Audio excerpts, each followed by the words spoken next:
48esimo Vinitaly a Verona, grande kermesse internazionale, ma soprattutto grandi vini italiani e in questo senso grandi vini veneti. E Veneto Agricoltura ha portato in degustazione un progetto interessante, cioè dai vecchi vitigni che sono sopravvissuti alla filossera, quindi grandi vini che potrebbero diventare spumanti per un mercato internazionale per fare ancora più grande il vino veneto.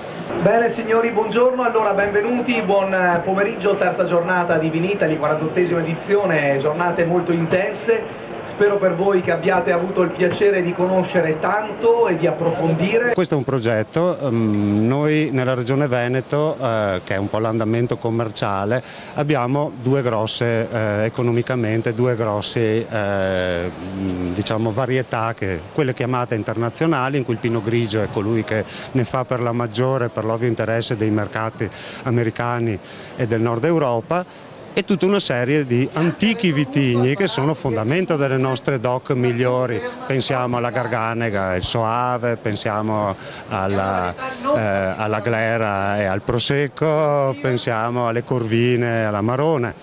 Ma essendo il Veneto uno dei paesi in cui si è transitata proprio l'evoluzione della vite, abbiamo anche un numero di varietà notevolissimo. Nel particolare queste varietà, che sono alcune delle varietà che abbiamo in osservazione, ma per semplicità ovviamente ne abbiamo portate solamente poche, sono la Pinella, che si trova nei Colli Euganei, ancora presente ed è autorizzata. Queste sono tutte varietà autorizzate, non con pochi ceppi, ma con qualche azienda che ancora ne mantiene una certa quantità.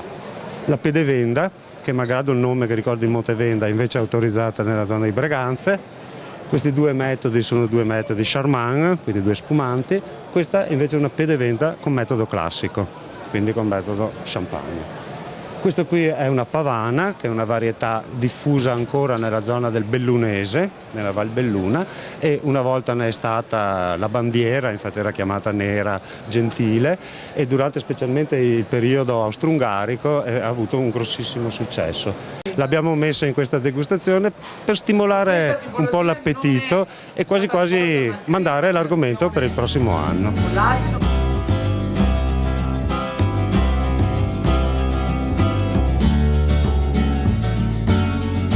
Presidente Luca Zai, allora quanto è importante il vino per il Veneto?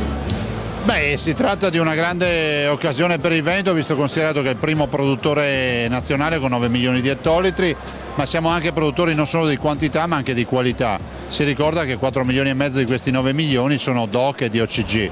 Per noi è un grande biglietto da visita, una grande opportunità a livello internazionale e una grande anche occasione di produzione economica, vale circa 620 milioni di euro il fatturato del comparto. E la spumantizzazione degli antichi vitigni, cioè con l'antico si guarda al moderno, alle future proposte per il mercato? Beh, direi che non è amarcorda, è modernità, è la riscoperta dei vini antichi e delle vigne antiche, è anche l'occasione per ricordare che comunque la nostra storia è una storia importante dal punto di vista enologico. Cito un prodotto per tutti, uno a caso, il Raboso, che è un vino che viene dai tempi dei Romani, è citato in molti testi ed è la dimostrazione che da allora ad oggi è sempre Raboso.